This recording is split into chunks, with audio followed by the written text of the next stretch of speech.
Facing a tiger is a very scary and difficult task, but fighting a tiger with bare arms is even an impossible task of which only special people can pull off. Even Samson could dare a lion, but nobody knows what could happen if it was a tiger. But this girl here is a fighter. Yes, oh yes. Sasa nikikimbia katika barabara, karibu sasa nigongwe na trailer. Hapo ndio sasa nilivuka barabara, hapo ndio nilipatana na chui.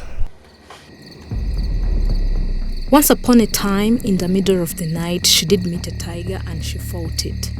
Then the villain man came over and wanted to rape her, but she refused. Only that she has been regretting it ever since. Niwanga na regret sana.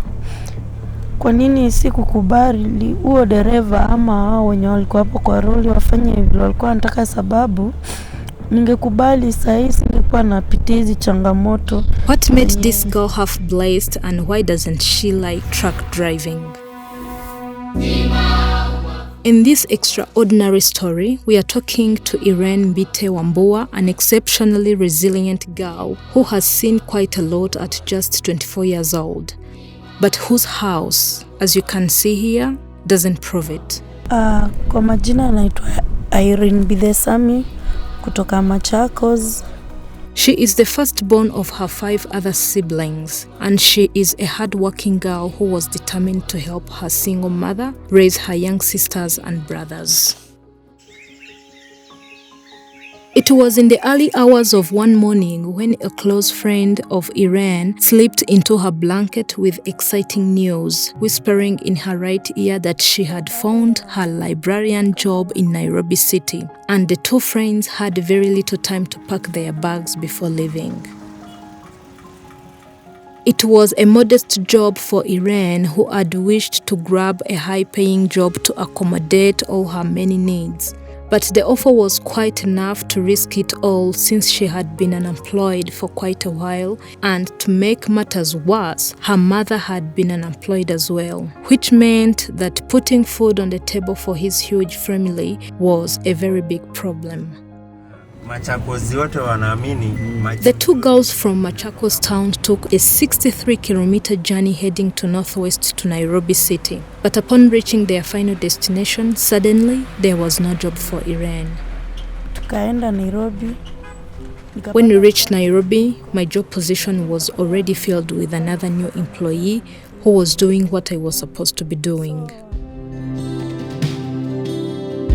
As IRENE was getting worried, an abrupt offer showed up as a residential home nearby accepted to give her housemaid job, which she quickly accepted. But the owner of the house demanded that IRENE show her ID card, of which she had not traveled with, perhaps because of that rush preparation which prompted her to forget it. Sasa hapo mimi sikuwa na ID. I didn't come with my ID card, and I dealt with my boss to allow me to return back home and bring it, and they agreed to my offer so quickly. But getting back to Machakos from Nairobi wasn't an easy task. IRENE had thought to have some money left in her pocket, but there was none. She walked by foot while pleading with the truck drivers to give her a lift, but her plea was ignored. The tiring journey under the scorching sun of Nairobi was too much for IRENE, and she decided to take some time to rest before resuming her long journey. That's how she met a young man who helped her to find a truck which would give her a lift to her home time.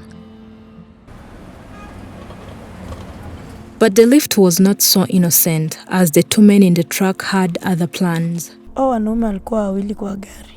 There were 2 men in the truck. One man left us, and the remaining one started to ask me if I was married. He told me he wanted to take me to Mombasa, but I refused and asked him to leave me there. Instead of going some 63 kilometers towards Machakos, the truck driver took some 485 kilometers to Mombasa, in which IRENE was asleep after drinking to the water she was given by the truck driver. Mi nililala, kesho yake ndio nikajipata Mombasa.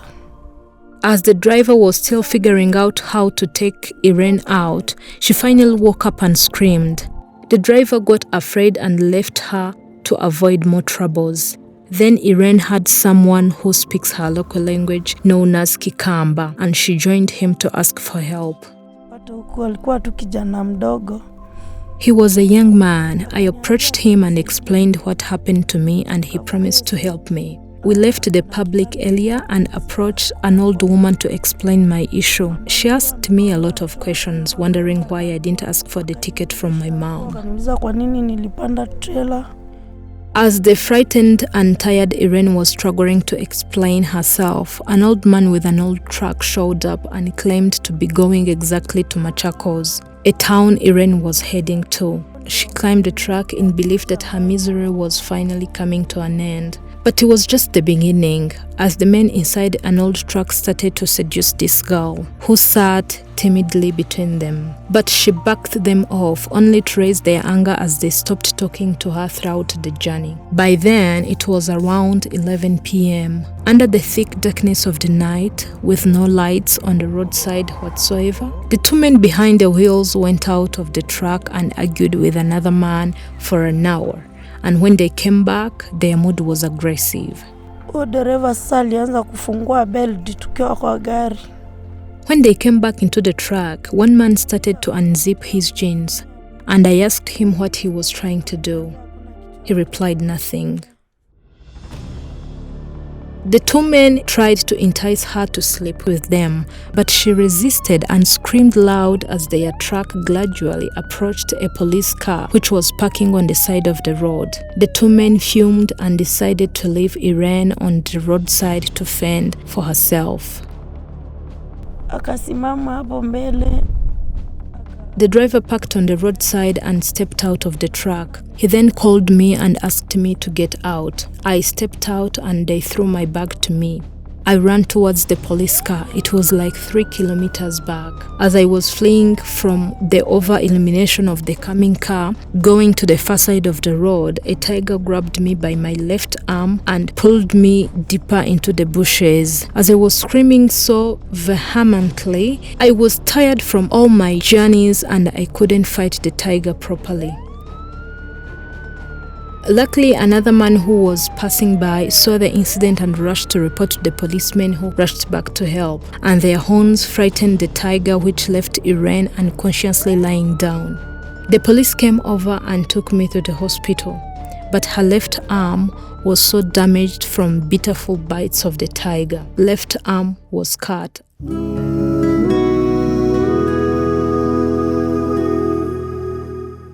After 3 months, she was returned home, but her life had changed permanently ever since.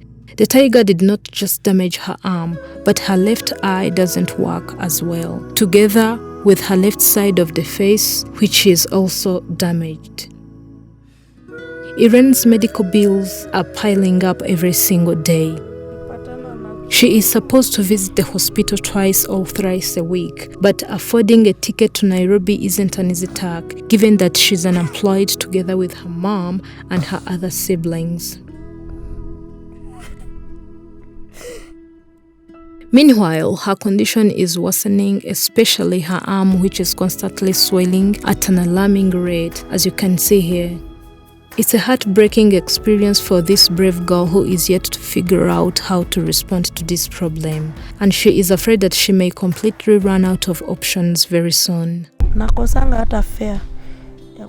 I don't have the means to pay for my medical bills. Whenever I go to the hospital, they have to examine me and I can't afford to pay the bills. Since I can't afford to go to the hospital, I'm resorting to using painkillers. I can barely sleep because of the pain I feel, and I have other problems like my stomach and heart. I'm always stressed out. I can't afford it. My mom can't afford it, and she's taking care of 6 children as well, which is incredibly tough for her. Asa hata nashindwa ndarudi niende wapi. Yeah. This is a small house IRENE lives in. It is so small, she can barely fit in well, and you can see that she doesn't actually have enough materials to occupy a big space. The sad part is that she is struggling to pay her rent, and sometimes she gets kicked out of the house.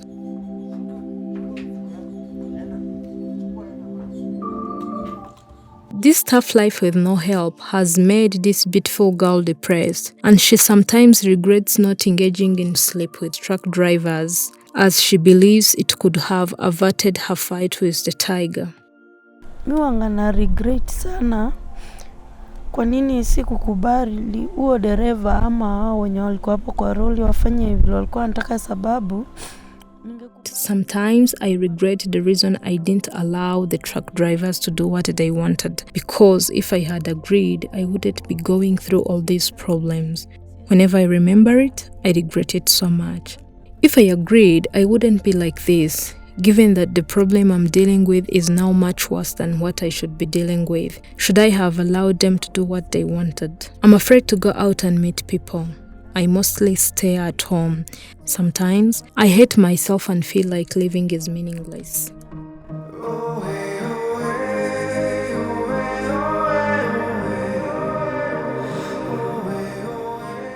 Despite her serious challenges, IRENE is determined to keep going, and she has always had a passion for beauty and makeups, and she feels like if she can find a job or a capital, she can happily join the workforce and make some money, as she never wishes to sit on the roadside begging. Najua hapo nje kuna watu wengi wako na roho ya utu, na najua watanisaidia sana. She has made a plan, and it would take her some 5,000 USD to fully start her own business. She would also like to get proper medical care in order to recover and get back to normal life. If you wish to help her, donations are collected through the Giving Life link in the description of this story and above in the first comment. Nimetafuta kwa miaka 2 ndio nikapata. Sasa tangu tuanze kuongea hatujamaliza wiki 2, na kushukuru sana. Nimetafuta kwa miaka 2 sababu naonanga watu wengi hizo video watu wanasaidika na mna follow up hadi mnaona kama ni mgonjwa amesaidika kabisa, mtu ako na tatizo yote amesaidika. Thanks for watching. This is Afrimax English. Please remember to subscribe.